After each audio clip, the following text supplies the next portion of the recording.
I am Meira Levinson. I am a professor of education at the Harvard Graduate School of Education and a former middle school teacher in the Atlanta and Boston public schools. Part of the challenge that we need to overcome as academics, I think, is figuring out how do we take questions from the field and even sources of data and insight from the field in a way that has rigor, but then doesn't distance us, right? And that's the hardest thing, because it cannot be that we just say, okay, we're going to be totally field directed, right? Because there are things that as researchers, and again, even as theoreticians, that we can provide to people in the field that they don't necessarily have themselves. There's a sense of critical distance. There is an ability to put things into larger contexts. There's an ability to say, to distinguish, among anecdote versus data, right? All sorts of things, right? But right now, the risk is that we're so much trained in those latter practices that we've lost the connection, again, to the kinds of questions and data and actionable insights that matter. And so what we need to do is figure out ways of doing rigorous work that meshes the two. I did my doctorate in political theory, and I wrote about how students needed to be given the opportunity to develop the capacity for autonomy, to define what a good life was for themselves, and then to develop the knowledge and skills and habits that would allow them to lead that good life.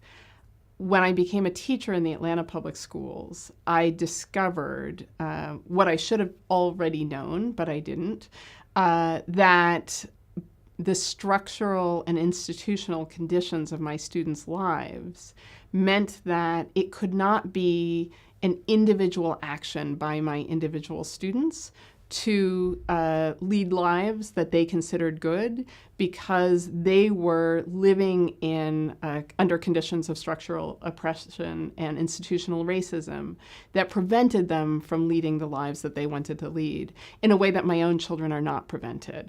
And so that is what actually ended up leading into the work that I did on civic education and writing my book on No Citizen Left Behind about the civic empowerment gap, precisely because I realized that the theoretical resources that I had from liberal political theory to help me think about how we create schools that can serve children's needs and rights were not responsive to conditions of institutional and structural racism and oppression in ways that they needed to be. The civic empowerment gap is a rhetorical means of identifying a statistical abnormality in our democracy, which is that basically we can predict by somebody's demographic characteristics, especially their level of education, but also their income, their race, their national origin, how much civic and political power they have in society. That is clearly anti-democratic, because democracy should not be responsive to one's demographic characteristics, but it is also true in effect in every democratic society around the world, but especially in places that have high levels of inequality, such as the United States. Students absolutely know and understand the civic empowerment gap. In many ways, I think better than adults do. And that is one of the real mismatches in civic education, where so often we tell a story in civic education about power, how you can be anything you want to be, you can do anything you want to do. And students who are living in historically marginalized neighborhoods and communities and from historically marginalized backgrounds know that actually that's not true, right? And so when they experience that mismatch between the story that we tell them of empowerment and the story that they're aware of in their real lives, where, say, my students would say, I am living in a war zone. And they meant that literally, right? Not just figuratively. that's when they will start to then reject the kinds of, say, civic education that we try to present as school knowledge that's not relevant to real life. And so one of the things that I think we need to do is shift the kind of civic education that we provide that starts with our students' own experiences and their knowledge of the world, and that says, given your experience of marginalization and disenfranchisement and so forth, how can we take that and turn it into a story of empowerment? One of the examples I draw on is the narrative that I learned while teaching in Atlanta and virtually entirely African-American school. People who came before us struggled for every single opportunity that we now have, right? And it is only thanks to their struggle that you now have the opportunity even to become literate, given that, say, literacy itself was punishable by death when your ancestors were enslaved. You now have an obligation to make use of those opportunities and continue the struggle. Because if you don't, in fact, we will sink back to the original sins of slavery, of genocide, right, of massive oppression. It doesn't mean that oppression doesn't exist now, but we have opportunities now to struggle against existing oppression in order to expand the realm of opportunities for others. And I think that that is a narrative that speaks to young people who are aware of the civic empowerment gap in a way that the narrative of what I call moderate triumphalism of, well, we are a great country with some problems in the past, but we're getting past those and we're always getting better, doesn't, because it doesn't speak to the experiences of the empowerment gap that young people have every day. I am doing work right now in educational ethics, and one of the reasons that I'm doing that work is that I was trained as a political theorist, right? So I have political and moral concepts and theories at my disposal. But when I was a school teacher and asking pretty fundamental questions about my practice, right? What should I be doing? What are the aims that I should be pursuing as a teacher? When I have a student who takes this action or asks me this question, what should I do? I discovered that the vast resources of political and moral theory did not help me, right? They did not answer the kinds of questions that I had.